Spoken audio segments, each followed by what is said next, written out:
Панядзелак 3 лютага. У эфіры Белсату кароткае выданне навінаў. У студыі для вас працуе Александр Баразенко і вось галоўнае на гэты час.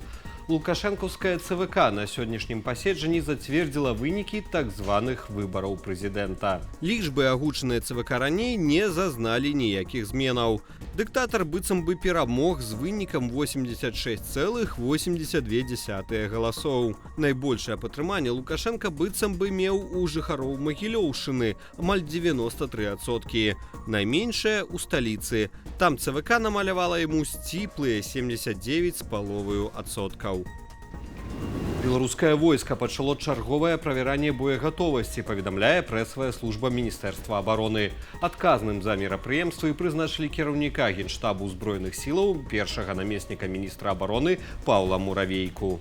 Як зазначылі ў ведамстве, у хадзе правярання будзе ажыццяўляцца падрыхтоўка тэхнікі і боепрыпасаў. Плануецца і прызыў ваеннаабавязаных з запасу. Асноўныя практычныя дзеянні пройдуць на полигонах и, цитата, «незнаёмых участках мясцовасці».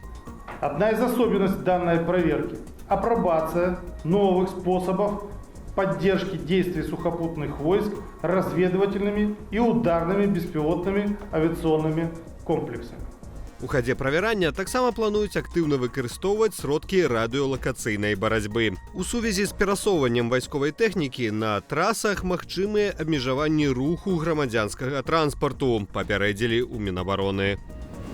3 чалавекі загінулі ў выніку выбуху ў Жлобінскім раёне. Сярод ахвяраў 2 малалетніх дзетак. Трагедыя адбылася напярэдадні ўвечары ў вёсцы Лугавая Вірня. Папярэдне на падворку прыватнага дому ўзарваўся кіслародны балон. Загінуў 35гадовы гаспадар і дзеці ўзростам 3 гады і 1 год. Жонка загінулага ды 6гадовы сын дастаўленыя ў шпіталь у цяжкім стане.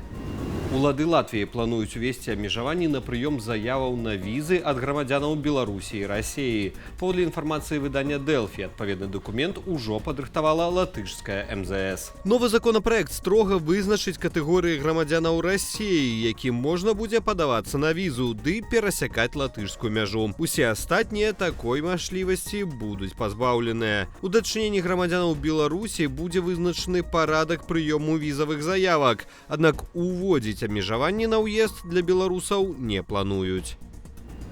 Каб заставацца ў курсе падзеяў, чытайце Белсат у Telegram. У левым верхнім куце экрану вы бачыце QR-код. Наведзіце на яго камеру вашага смартфона ды пераходзьце па спасылцы. Падпісвайцеся на наш Telegram-канал, калі для вас гэта бяспечна.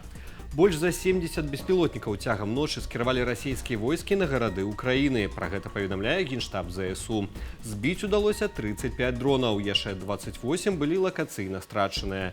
Паводле інфармацыі маніторынгавай групы «Беларускі гаюн», адзін з БПЛА залятаў на тэрыторыю нашай краіны, у ваколіцах Лоева і Брагіна. У самой жа Расіі ўначы беспілотнікі атакавалі Астраханскі газаперапрацоўчы завод. Адно з найбуйнейшых такіх прадпрыемстваў у краіне. Завод перапрацоўвае прыродны газ і газавы кандэнсат, выпускае шырокі асартымент прадукцыі улучна з аўтамабільным бензінам, дызельным палівам і рознымі відамі серы. Паводле папярэдніх звестак пашкоджаныя 3 сістэмы. Прадпрыемства спыненае. Таксама быў атакаваны газаправод. У Волгаградскай вобласці БПЛА атакавалі нафтаперапрацоўчае прадпрыемства кампаніі «Лукойл». Праз актыўнасць беспілотнікаў у 5 аэрапортах Расіі запусцілі план «Дыван».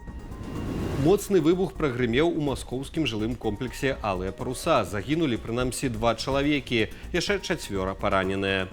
Паводле папярэдняй інфармацыі, самаробная выбуховая прылада магутнасцю каля 300 грамаў тротылу спрацавала, калі ў пад'езд зайшоў адзін з жыхароў разам са сваімі ахоўнікамі. Паводле выдання «Камерсант» загінулі стваральнік батальёну «Арбат» Армен Саркісян і ягоны ахоўнік.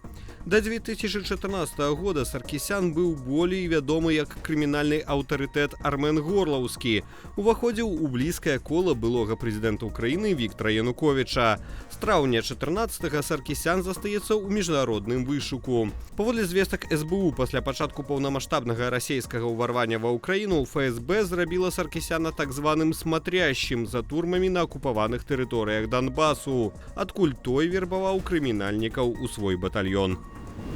Адміністрацыя Дональда Трампа ўжо вядзе перамовы з Украінай і Расіяй у справе спынення вайны. Пра гэта учора вечарам журналістам заявіў сам амерыканскі прэзідэнт. Раней адмысловы прадстаўнік адміністрацыі Трампа ў пытаннях Украіны і Расіі Кіт Келлах папярэдзіў, што для урэгулявання канфлікту абодва бакі павінны будуць пайсці на саступкі. Ён адзначыў, што прэзідэнт Украіны Владзімір Зеленскі ўжо даў зразумець, што гатовы змягчыць сваю пазіцыю наконт тэрытарыяльных пытанняў і што аналагічных крокаў чакаюць і з боку Владзіміра Пуціна. Келлах таксама падкрэсліў, што перамовы з удзелам абодвух бакоў верагодна адбудуцца найбліжэйшым часам і выказаў спадзеў на іх станоўчы вынік. Узнагароды праз паўстагоддзя і авацыі для сапраўдных герояў. У Лос-Анджелесе прайшла 67-я цырымонія ўручэння прэміі Грэммі. Імпрэза прайшла ў даволі сціплым фармаце з прычыны знішчальных лясных пажараў, што раней ахапілі штат Каліфорнія. Барацьбе са стыхіяй быў прысвечаны шэраг выступаў, а ўзнагароду за найлепшы альбом спявачцы Бейонсе ўручалі працаўнікі пажарнай службы. Іхнае з'яўленне зала сустрэла воплескамі стоячы. Што да вынікаў цырымоніі, то найбольшую колькасць статуэтак 5 сабраў рэпер Кендрык Ламар. Прыгаданая Бейонсе ўпершыню ў кар'еры атрымала Грэммі за найлепшы альбом. А найлепшым рок-выкананнем прызнаная песня «Now and Then» легендарных Бітлз. Вакал Джона Леннона ў трэку быў згенераваны штучным інтэлектам на падставе ранейшых дэмазапісаў. На гэтым я з вами развітваюся. Больш поўная інфармацыйная карціна дня з каментарамі і аналітыкаю чакае вас у вечаровым інфармацыйным эфіры Белсату. Калі вы глядзіце нас на Ютубе, заклікаю ставіць лайкі, каментаваць і дзяліцца нашым выданнем, каб яго пабачыла як мага болей гледачоў. Але не забывайцеся на захады ўласнай лічбавай бяспекі. Беражыце сябе і заставайцеся з Белсатам.